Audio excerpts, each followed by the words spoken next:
little girl with a love for ice cream and horses. How full of life she was. She was so bubbly. Potentially gone for as many as 3 weeks before her parents spoke up. 23 days. From November the 22nd to December the 15th, 23 days went by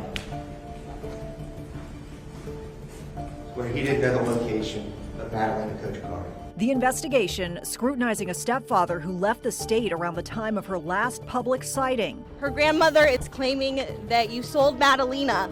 What do you have to say about that? Where's Madalina?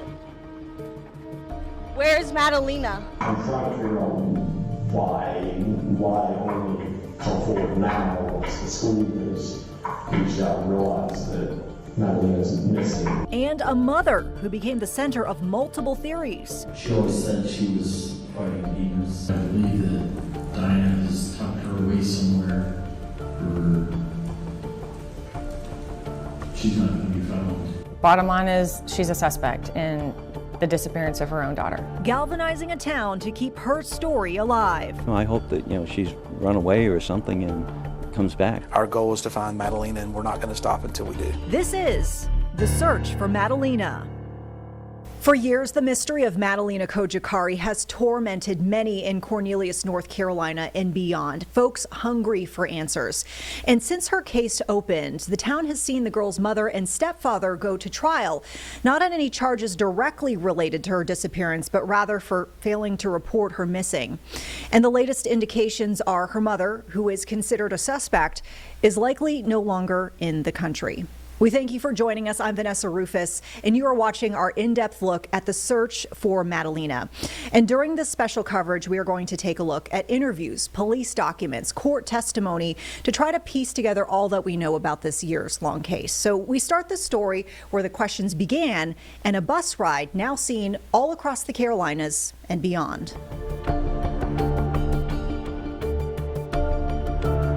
November 21st, 2022. It's the afternoon bus, and kids are filing off to go home. Wearing a t-shirt and her hair in a ponytail, Madalina Cojocari waits to disembark, playing with 2 tendrils of her hair before following her schoolmates out. It's 4:59 in the afternoon, and the last time the 11-year-old would be definitively seen in public. What happens next is convoluted, with police records showing conflicting information from both adults in charge of Madalina's care, her mother, Diana Cojocari, and stepfather, Christopher Palmeter. What we do know is in the weeks following this video, Madalina's extended absence from school eventually landed on the radar of Bailey Middle School officials, including guidance counselor Denise Lampkin. I noticed that she started to have some unexcused absences. I didn't want a pattern to develop, so to be proactive, I started to reach out. Lampkin says she kept calling Madalina's home, trying 3 or 4 times to get answers over the phone, each call getting more urgent.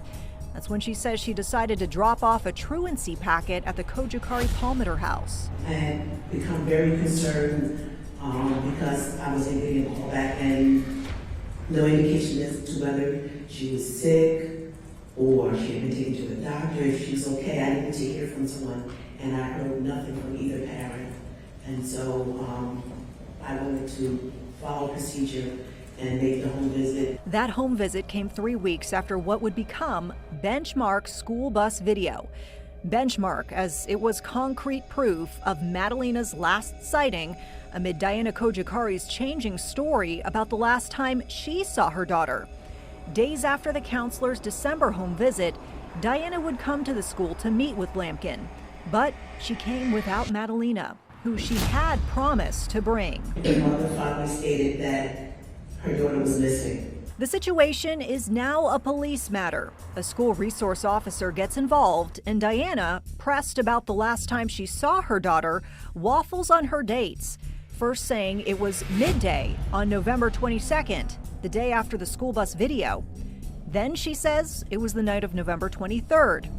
In the other room, police also questioned Christopher Palmeter about his knowledge of Madalina's whereabouts. The biggest thing I'm trying to figure out, and honestly, I can't even really get a good answer from your wife, but is your wife should tell the school that her daughter's sick or something. That's why she never been to school.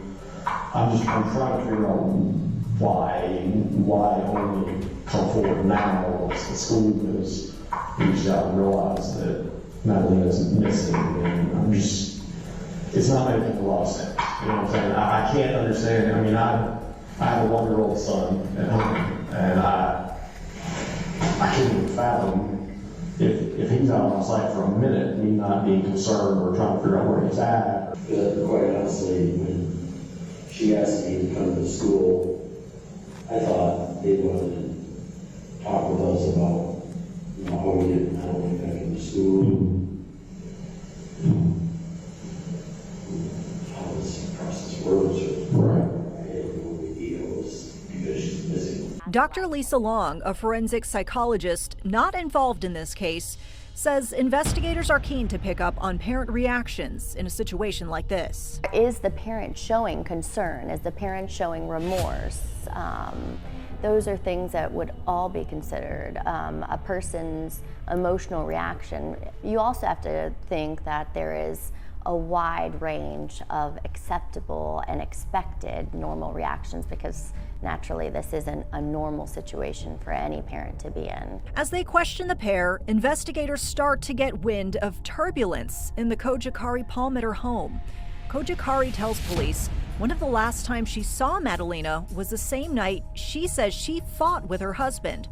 That's also the night Christopher Palmetto says he left town for a while, driving to Michigan, where he has family, to pick up items, which he says were mostly bins of clothing for Madalina. While the details of that argument would not come out until months later in court, experts say in general, conflict between parents can be a point to explore in a case like this. So those red flags in any case are just really what a forensic psychologist or law enforcement or anyone involved in the case should pay more attention to. Meantime, police and school officials are paying attention, and they're worried. Investigators end up searching the Cojocari home that day. We received permission from the Palmers and Ms. Cojocari to go to their house to look around the residence. Did you find a note on the refrigerator? Is it gone for 2 days? I did notice that note, yes. In the days that follow, neighbors start to become aware that something is amiss in their community. It was all a commotion we had. There must have been, 40, people out there. Police and eventually the FBI arrive with search warrants, finding some discoveries of note, including one room in the house boarded up with plywood and some of Madalina's things missing. When you returned from Michigan on November the 26th,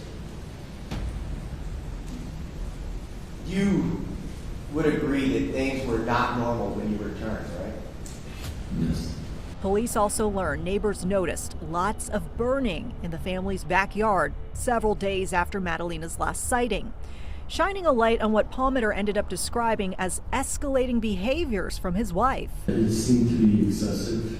We burned things up there before, but not. It just seemed to be more than usual.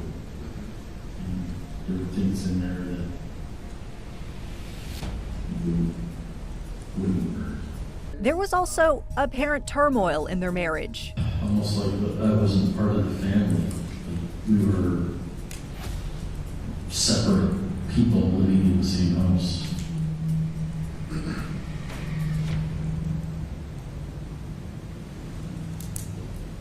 She told me I need to create my own family. And I said, well, you are my family.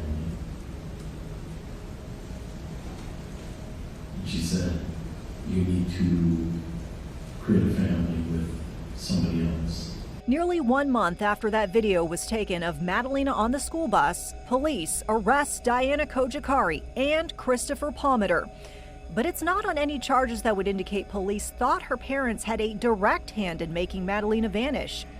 Instead, the charges stemmed from a state law enacted after another missing girl, whose late reported disappearance galvanized the world. The minute a child is not where they're supposed to be, law enforcement should be called.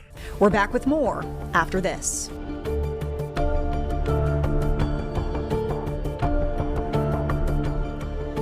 It's December 2022, and it doesn't take long for neighbors in Cornelius's Victoria Bay community to realize something very wrong is happening in their midst. It was all a commotion we had. There must have been, 40, people out there. Over several days following Diana Cojocari's mid-December meeting at Bailey Middle School, when she finally revealed Madalina was missing, scores of law enforcement officers were coming and going from her home, stirring concerns along that street and beyond. I hope that, she's run away or something and comes back. Neighbors say police were also searching their homes, and the family of one of Madalina's childhood friends says the FBI was also asking them for any information. It's a whirlwind of emotions. We didn't realize that we'd be this close to the case. Dorian Stephan's daughter, Cameron, was Madalina's best friend in second grade, and while they had since moved away and hadn't seen Madalina in 2 years, agents wanted to know if the family had any clues to share on where Madalina could be. She always had this very fun personality, and whenever I'd come over, she'd always grab my hands and take me over to her little room. And there was so many horses. She had an attic, and she had a whole bunch of collection of horses. The Stephan family said they offered to help however they could, Dorian offering this message to Madalina's mom in case she was listening. Diana, if you're seeing this, Cameron would really like her friend back, so I'm sure she'd appreciate it if you would cooperate. Just answer the questions. There's a lot of people looking for her. While police continue to widen their scope of their search, documents later unsealed and court testimony months into the case would eventually reveal some of the discoveries in the early investigation. Madalina's backpack and some clothes were missing. Part of the kitchen was blocked off with plywood. Palmer told police he was building an addition to the home. And Cornelius Police Detective Gina Patterson, the lead detective in the search for Madalina, says something about the inside of the house stuck with her. Why do you remember the cats? They were everywhere. They were, yes. And the house had a distinct smell of cat urine. She also says in Diana's car, investigators found the truancy packet from school, Madalina's journal, and receipts from Western Union showing $3,000 wired to Diana's mother and a priest back home in Moldova. Wells Fargo receipts also show multiple cash withdrawals in the days after the school's truancy visit. How much cash was in the purse? About close to about $7,500. Now, this wouldn't be the first time that money matters emerged during this case. Palmer would later testify that Diana's apparent fixation over finances and her outbursts, ritualistic behavior, as well as a deep concern for her safety and for Madalina's safety, narratives that had authorities probing deeper into the family relationship and how Palmer came to meet his Moldovan bride and stepdaughter. Were you ever physically intimate with Diana Cojocari? No. Never? Never. The connection that sparked online. You have 90 days to get married or she has to return to her home country. So we got married. And discoveries made after the pair tied the knot. She believed Russian entities were following her to get to her, and essentially Madalina. When the search for Madalina continues.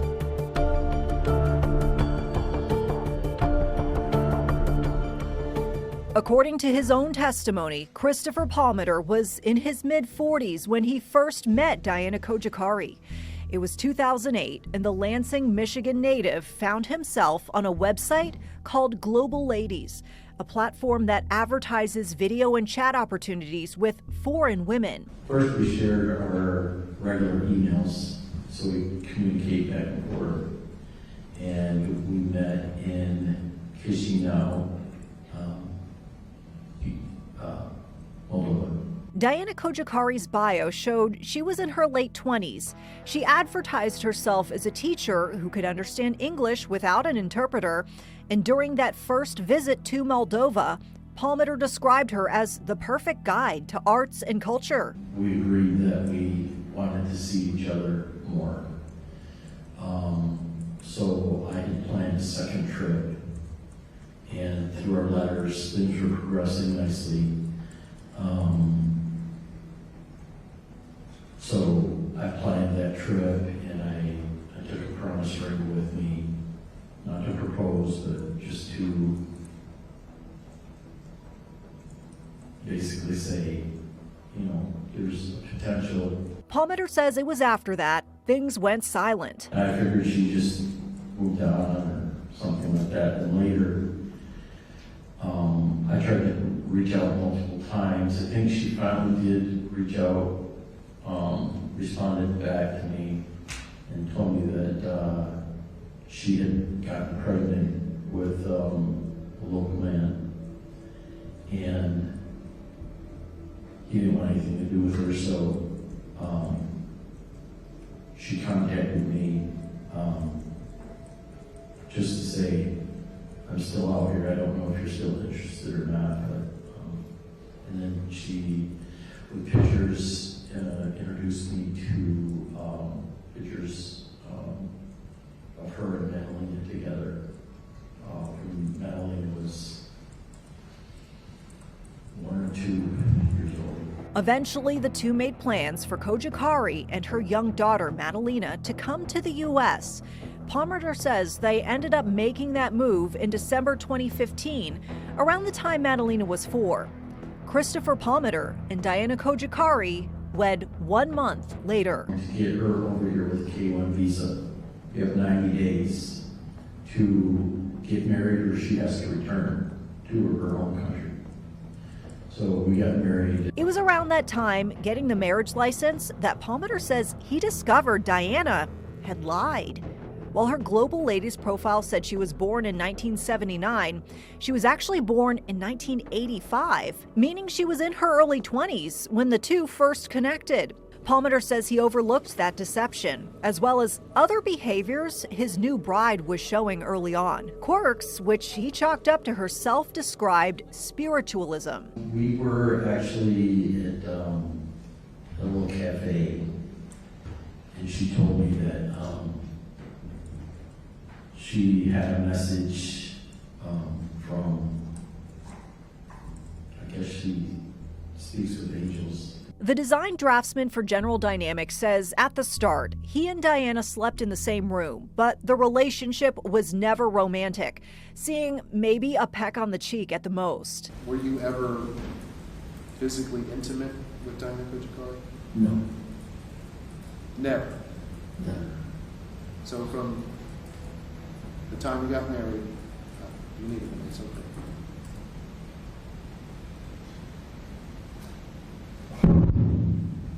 Never. After a year, Palmater says Diana moved into Madalina's room, sleeping on a trundle bed. Diana was protective of Madalina, and he says was the girl's primary caretaker, while he was mostly involved with babysitting type activities. Diana would make sure that Madalina got up in time for school. She was trying to get Madalina to pack her own lunch. She made sure that Madalina took a bath before she went to bed at night. She was 100% in charge of Madalina's education, development, the whole thing. While things were okay to start, over time, he says his wife started exploring different religious teachings online, and what started as spiritual predilections intensified and became more ritualistic, with prayers late into the night while he was sleeping. With my door closed, it sounded like she was almost screaming at the top of her lungs. They would take a sharp knife and they would cut the imaginary strings that demons had around you. One time I sat in a chair while she took the knife under me, above me, and inside, cutting the strings. He says Diana also started burning items in their backyard fire pit. She would burn like cat boxes up there, other things. but it progressed to be things that are even burnable, like stainless steel travel mugs and little racks for holding papers that are made of metal. And, a coat rack is made of metal. And the former teacher had some unusual fears too. Concerns various people, including the late Michael Jackson and Russian President Vladimir Putin, were after her. Those worries would lead Diana to ask her husband to move her and Madalina somewhere they couldn't be found. I asked you in March, between March and April, 2 months, 2020. My intuition told me something is coming that can be a threat to our family. Can you protect us as a family? Take me and Madalina, 2 members of your family, 1 of your brothers, to your mom. You didn't do anything. You didn't do anything on purpose. In this secret recording, which Diana made while speaking with her husband in December, just days after the school bus video, she references a plan earlier in the year to hide her and Madalina away with Palmetter's family in Michigan. A plan that Palmetter says took enough shape that he spoke with his relatives about it and even set aside $15,000 in cash to help cover their expenses there. She believed Russian entities were following her to get to her, and essentially Madalina. She believed that she held titles of either land or importance in that area, and these Russian entities wanted access to that. But when Diana went up to Michigan to visit those relatives, the plans started to fall apart, and she found herself growing suspicious of them. I don't know if Diana saw her able to record on me, but that's what she told me, is that Katie recorded her conversation, which is basically a leak, that's like leaking the information. Is that how Diana perceived it? Yeah. So when that plan didn't materialize, what happened with that money? She brought the money back. She must have had it in an envelope, and I just put it back in the home safe. But it wasn't until later I realized that all the money was not there.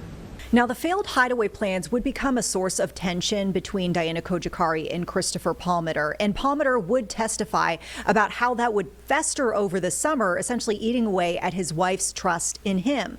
Now, through court proceedings, we would learn more about what caused an argument between the two 2 days after Madalina's last sighting, just before Palmetter left for Michigan for a couple of days, returning to what he said were some unusual sights, including the trundle bed from Madalina's room outside on the back porch. You took what was left of the trundle mattress and you took it in the garage and cut it up into tiny pieces and threw it in the garbage.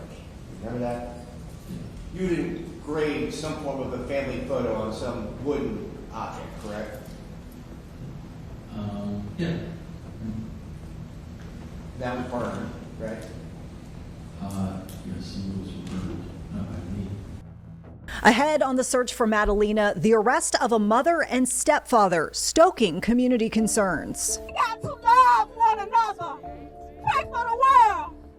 God, bring her home. How the search for Madalina became a deeply personal effort for the Cornelius community and beyond, plus revelations that Diana did not just turn to her husband for help hiding away. I will be working closely with the Drug Enforcement Administration and the Federal Bureau of Investigation in comparing the names that we have developed in this investigation with people that are known associates. How theories of human trafficking and smuggling crept into this case.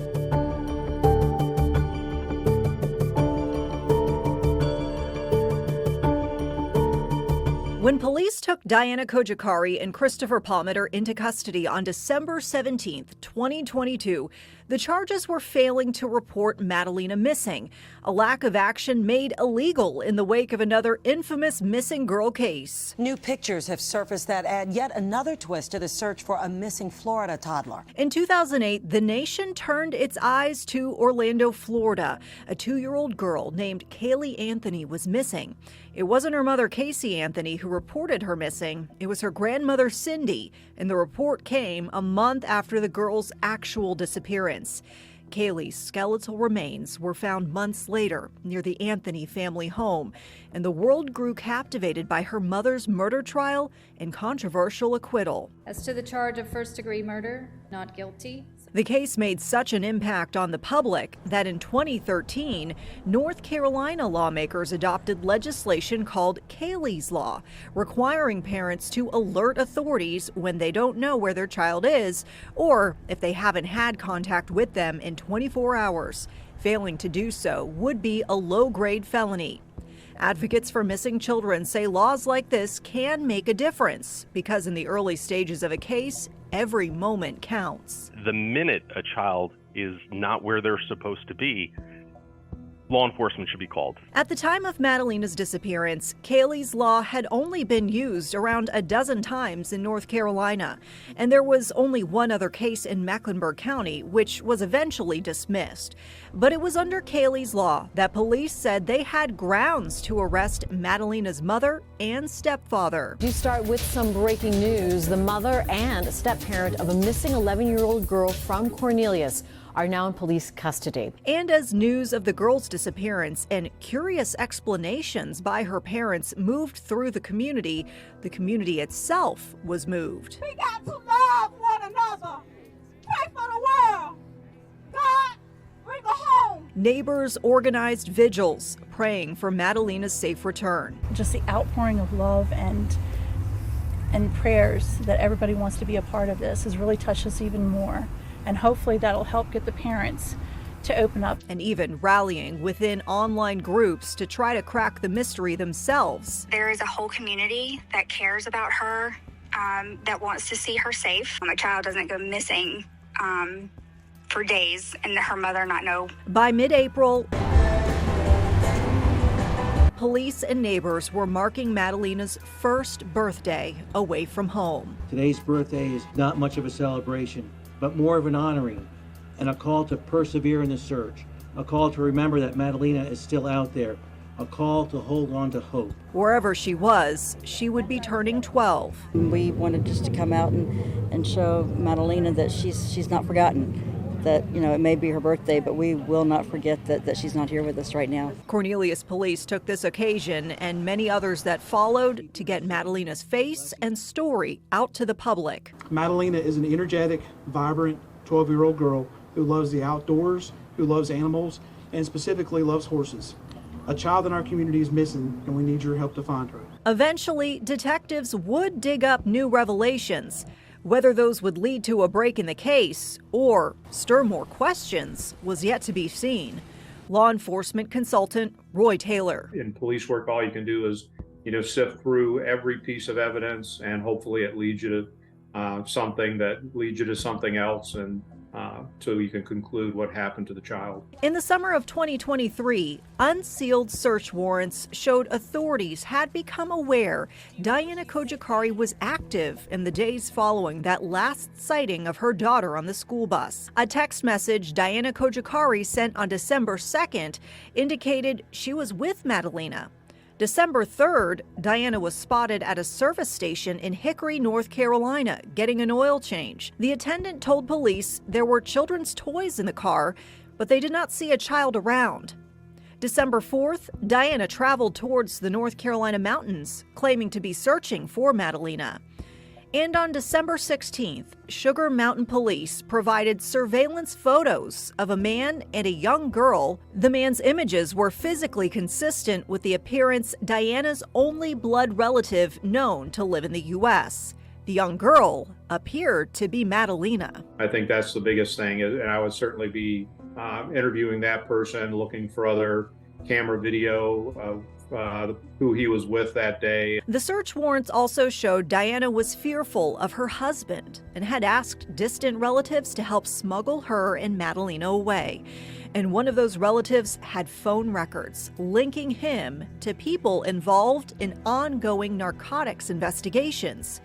A search of her car yielded positive hits from a narcotics canine on the driver's side, as well as several identifying papers, like Diana's education certificate and work documents, and hers and Madalina's Romanian and Moldovan passports.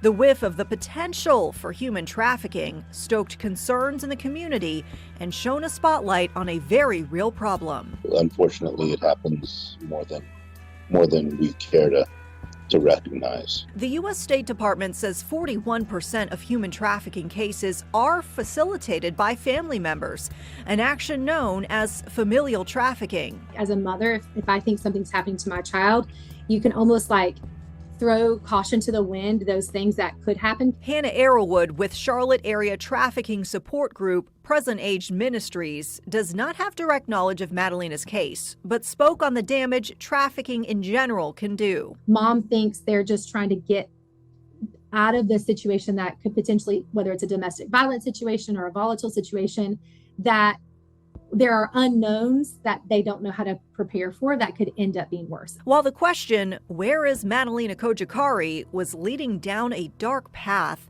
another question was about to be fielded in court. Who was in the wrong for failing to tell others she was missing? Was it her mom? Her stepfather? Each would have to answer to their respective criminal charges. Up next on the search for Madalina. Her grandmother is claiming that you sold Madalina. What do you have to say about that?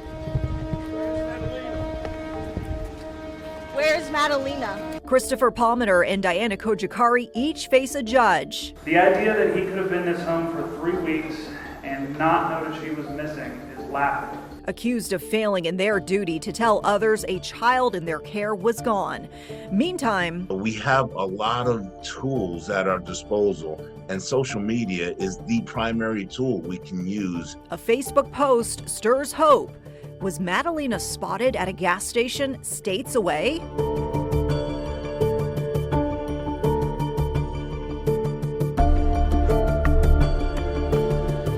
By July 2023, Madalina Cojocari had been missing for 8 months, and the Cornelius Police Department is following up on every single tip it had. The young girl's story was reaching far and wide. We have social media, and everybody is empowered. As long as you're on the platform, you are empowered to get the word out. So at the very least, everybody can blast it on the internet. And the internet is seeing growing havens for those interested in Madalina's case. A Facebook group called Find Madalina Cojocari started getting quite a bit of attention after an intriguing post. A woman wrote on July 5th she was at a Valero gas station in Weaverville, California, when a young girl who appeared to be alone asked for a ride. The woman worried about her own safety and didn't oblige, but reported the encounter to Cornelius police after coming across Madalina's missing person report. Police confirmed they were looking into the tip. And in the meantime, Madalina's name and photo were back in the headlines. Everybody's holding out hope that she can be found. While police never shared an update on this thread, another one was about to come loose as Diana Cojocari and Christopher Palmer headed to court on charges of failing to report Madalina missing. The idea that he could have been this home for 3 weeks and not know that she was missing is laughable. The two, facing a judge, pleaded not guilty, and a judge lowered Palmer's bond to $25,000 secured with ankle monitoring required. Cojocari would remain in jail. Her mother coming to court to show support and sharing her theories with reporters. She thought Palmer had sold his stepdaughter. My Madalina is alive, and I hope the FBI and detectives find my granddaughter, and together with Diana and Madalina will leave this country. A heavy accusation, and one Palmer would not respond to when he bonded out of jail shortly after. Reporters following and questioning. Her grandmother is claiming that you sold Madalina. What do you have to say about that? Where's Madalina? With both mother and father seeing their trials set into motion, police were still plagued by the ultimate mystery of Madalina's whereabouts. Then, in November 2023, a somber milestone nobody wanted to mark. Right now, a solemn day, though, marked in our community. It's now been 1 year since Madalina Cojocari was last seen. 1 year since that last sighting on the school bus, and the community gathered once again, still without a trace of the girl. This case has taken a toll on my agency and this community. I want each of you to know that we have not and we will not waver on our commitment to find Madalina. Cornelius Police Chief David Balcom pleaded for more tips, even as his officers were pouring their hearts and souls into the case, investigating a spiderweb of potential trails. But I'm comfortable saying hundreds and several hundred, tips and along those lines. I mean, we've literally spent thousands of hours investigating this case between our agency and our partner agencies. Then came April. And another birthday. It's her 13th birthday. 13's a big deal for any little girl. Wherever Madalina was, she was now a teenager, and her community was still holding her in its thoughts. She's a child of our community. She belongs to all of us. While the birthday itself was uneventful on the case front,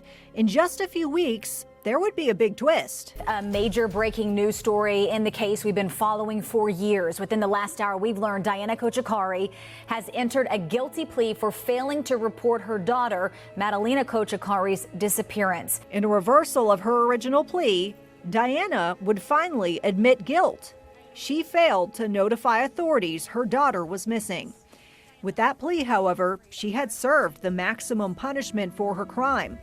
And with 520 days of jail time already served, Diana walked free. We're just thankful this part of the investigation is behind us and the search for Madalina continues. And as I've said many times before, we won't stop until we find her. While the guilty plea meant the end of one chapter in the Madalina saga, it did little to soothe concerns from many in the community. It's difficult to try not to make assumptions. But we, I think, are all sure that one of them knows something. It just can't be a missing child for that many days. But the trial of Christopher Palmer was just beginning. His argument, Diana was Madalina's main caretaker. And between his long hours at work and Madalina's unusual habit of hanging out in her room, not seeing her for days on end would not have immediately raised red flags. He also shed light on the argument with Diana preceding his trip up to Michigan. By the coffee machine, there was a coffee mug with a snowflake sitting on the counter. Diana came to where the desk was and asked me why I put it there. I told her I did not put it there. And we went back and forth on who put the mug by the coffee machine. She grabbed the mug and threw it on the floor, smashed it all to pieces. And that progressed into reaching into the cupboards and pulling out certain plates and cups and glasses. I guess that she didn't like. She was smashing them in the trash can. She would throw them in there so hard that they would break. But it later came out that in any kind of symbology on plates, glasses, flatware, she didn't like. She thought everything needed to be clean, either white or no designs, no branding designs. When flat out asked where Madalina might be, he answered frankly. I think Diana took her somewhere with maybe her Moldovan family. I don't know. But I believe that Diana has tucked her away somewhere where she's not going to be found. After days of testimony, the case finally landed in the jury's hands. She found the defendant, Christopher James Palmer, guilty of failure to report disappearance of a child to law enforcement. It only took 15 minutes of deliberation to reach that verdict, bringing Palmer 30 months of supervised probation. Christopher, how do you feel that the jury found you guilty in less than 15 minutes? Mr. Palmer maintains his innocence. We've entered notice of appeal. Disappointed with the decision. With both Christopher Palmer and Diana Cojocari's court proceedings largely done and Madalina still missing, we're hearing from many in the community who are saying they were feeling disappointment. And I think it's very awkward to see the mother out in public, walking the streets of the neighborhood, using the public places, and just free in general when the little girl is still missing. Up next, her passports were seized in the beginning of the investigation. Those remain in our custody. Would a primary suspect in Madalina's disappearance stick around, or would she slip away? She served 18 months in jail. She's been out. And bottom line is she's a suspect in the disappearance of her own daughter.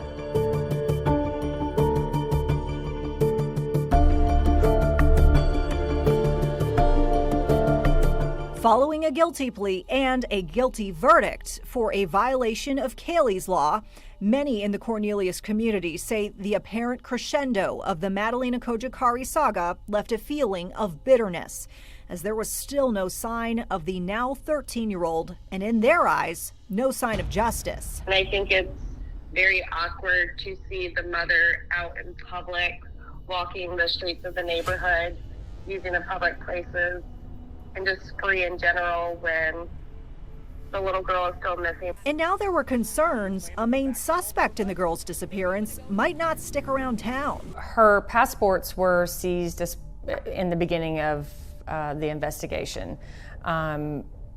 Those remain in our custody, but what she could potentially do, where she could potentially go is always something that is on our mind and trying to stay on top of. In late June 2024, the police department released this missing persons flyer, officially referring to Diana as a suspect for the first time since her daughter's disappearance. Diana is Madalina's mother. Madalina was 11 at the time. She didn't report her daughter missing. She served 18 months in jail. She's been out. And bottom line is she's a suspect in the disappearance of her own daughter. Police also shared a version in Romanian, the official state language of the Cojocari's home country of Moldova. The translated flyer, potential foreshadowing, as it isn't long before the revelations came, Diana was no longer in the United States. It never looks good if a person leaves the country during an investigation, but the fact this investigation has been going on for so long, you can't expect a person just to put their entire life on hold, and we know she had family out of this country. And as the 2-year anniversary of Madalina's missing person case somberly rolled around, police reflected on the knowledge Diana likely took with her back home. We feel like that Diana has some of those answers. We made every effort we could to make contact with her after release. We did several interviews and we still weren't able to determine where Madalina was based on those, and then she made the decision to go to her home country. We wanted a resolution to this case early on, just like this community did. But, we have stayed the course, and we've always said from the very start that our goal is to find Madalina, and we're not going to stop until we do. Now, the State Department says there are no extradition treaties between the U.S. and Moldova. However, there is precedent for cooperation on criminal cases of transnational organized crime. After his guilty verdict, we learned Christopher Palmer filed for divorce from his wife Diana, who, to this day, remains a suspect in Madalina's disappearance. As for the young girl, police say they remain committed to finding her. Authorities have long said that sharing her photo and story will keep this case alive, along with hope that someday she will come home. We're exploring all options that we have from the very start. Your belief is that she is still alive today? Yes. Why? We have no indication that she's not, other than she's missing. Everybody's holding out hope that she can be found. If Madalina is out there, that she knows that someone in her community cares. We can't imagine what it must be like to not have your child come home and to have all of her friends and family wondering where she is. We don't know what happened to her, and we don't know where she is. She may need us, and we just don't know it. I mean, just concerned for where is she safe?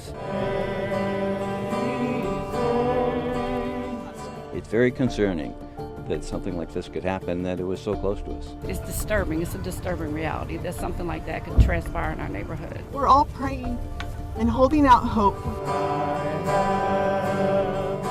Can't give up hope that this is going to have a good ending. There is a whole community that cares about her, that wants to see her safe. I do believe Madalina is out there, and I believe someone has the information that we need to help us find her. She was really nice and stuff. She is really smart, and she was just really sweet person. It's really important to keep her name in the forefront of our minds. Thank you for joining us for the search for Madalina. I'm Vanessa Rufus. Until next time.